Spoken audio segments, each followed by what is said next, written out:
Hello friends, Dr. J from Dr. J Does Stuff. Another video in the series of how to pass your DOT medical exam. And this one we're going to talk about a really hot topic, which is CPAP. A lot of drivers use the CPAP machine and have had a positive sleep apnea diagnosis. When I first started doing this back in 2015, I had no idea how many times this was going to come up. Over the course of the last 10, 11 years, I just can't tell you how many times I've had to have a hard conversation with a driver over this particular issue. And I get that it's frustrating. People that have a CPAP, it can be hard. I have a CPAP, so I know. I went through a couple weeks where I didn't get a lot of sleep. The mask didn't fit. You try the nasal pillows. You got to work it out. And I get that it's frustrating.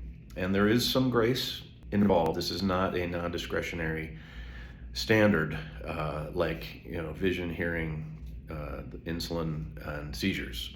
This is, there's some pretty strict guidelines for this from the FMCSA, but at the end of the day, they leave it up to me, and I do have the ability to do a one-time 30-day medical card, so you don't have to lose your job, you don't have to lose your medical card, but you got to go get this fixed, kind of thing.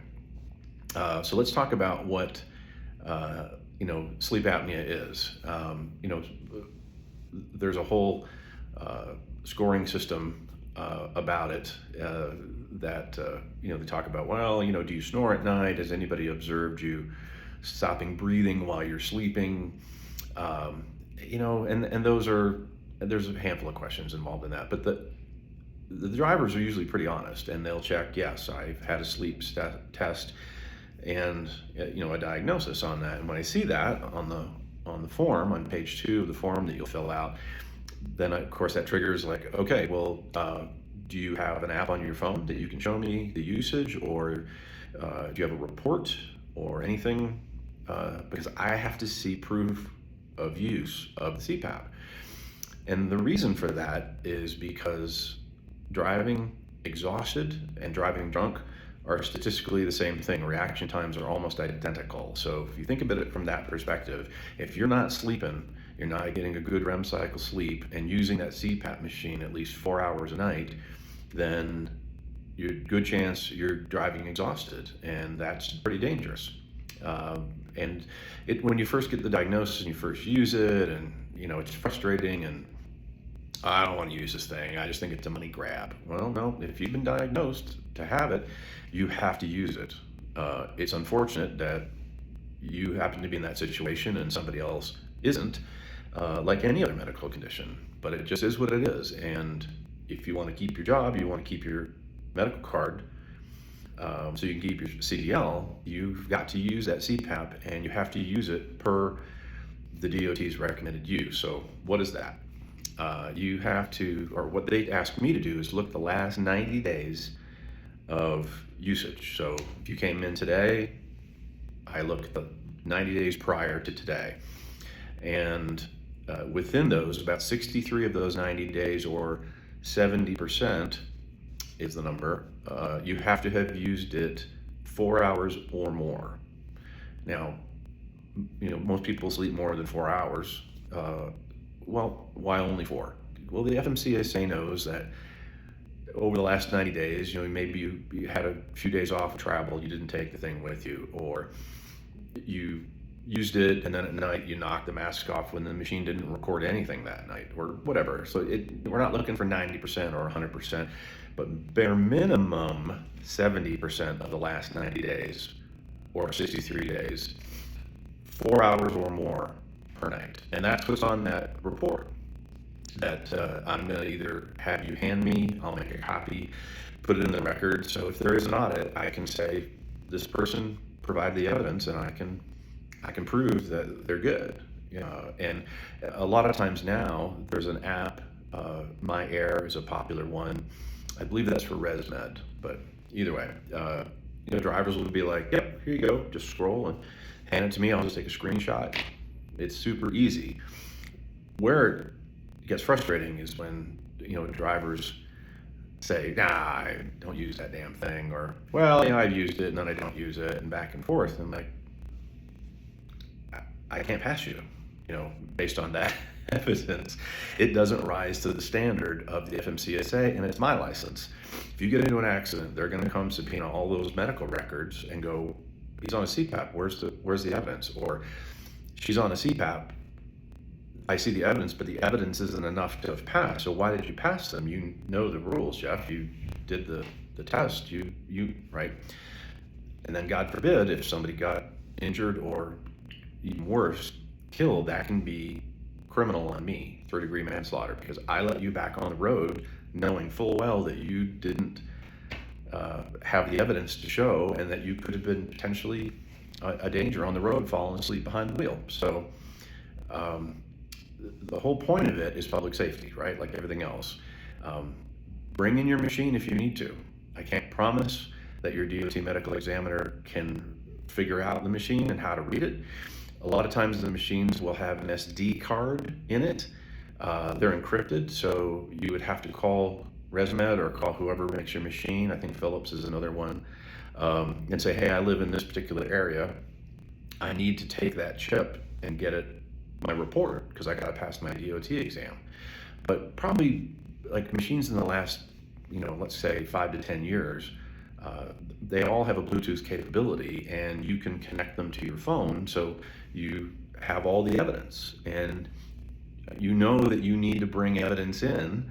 And I hope that this information isn't a shock to you, but if it is, you need to bring that evidence in, and it needs to be what I described for the last 90 days in order to be able to pass that particular part of the exam.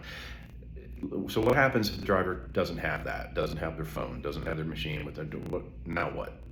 I can give you a one-time 30-day grace to go get that fixed.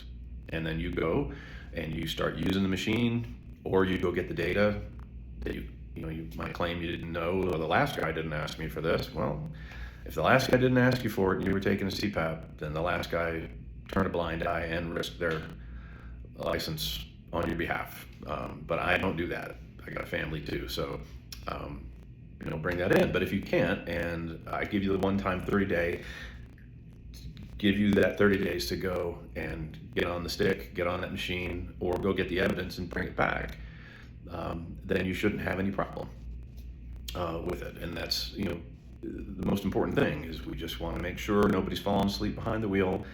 And another thing is there's been patients that honestly I don't believe need to be on a CPAP, but they were given a sleep study and they were told they had sleep apnea. So now you got to buy a $1,000, $1,200 machine.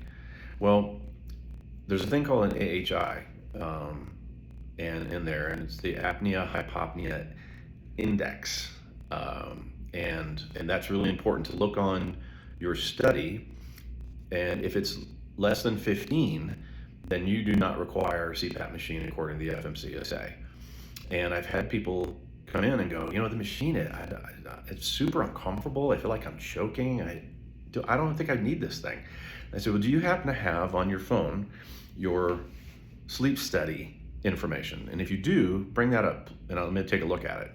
I can't tell you how many drivers have been screwed by being told they have to have it, and they have maybe a AHI of 6. It's not 15. Do they snore? Do they maybe have one event an hour where they might, choke or not breathe or whatever? Good precautionary is if you don't mind using the machine, it's still better than not getting good sleep. But technically you don't need, if your AHI is below 15, you don't need that CPAP in order to pass, and all that heartache goes away. So take a look at your sleep study if you use a CPAP, and look for the AHI, that's the apnea hypopnea index, on your phone or on your report, and bring that in with you, and show the person and say, hey, I did have a sleep study. I was prescribed a machine because they say I have sleep apnea, but that this number is too low according to the FMCSA, so that doesn't apply to me.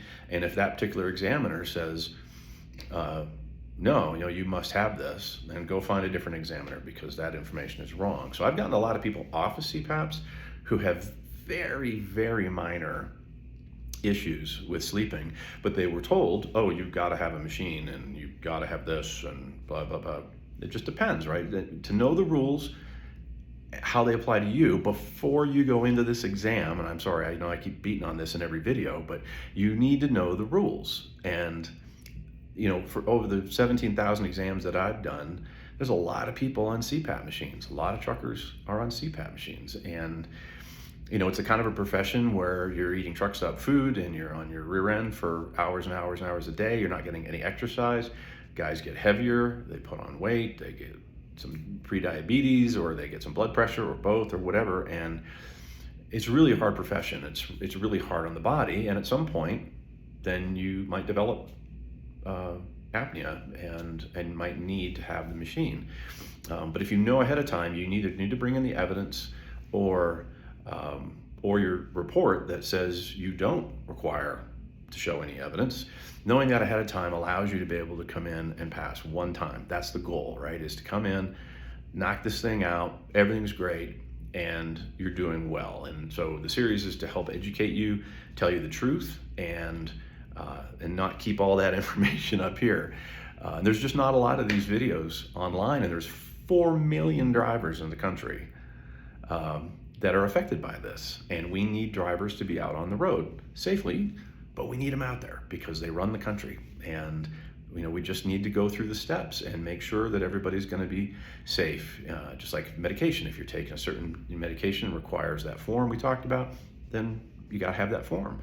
If you use a CPAP, then you need to bring evidence in. Either bring the report, bring the machine, or show the app on your phone. And as long as in the last 90 days you've got 70% usage 4 hours or more, which is 63 days out of the last 90, you've used that machine 4 hours or more per night, you're golden.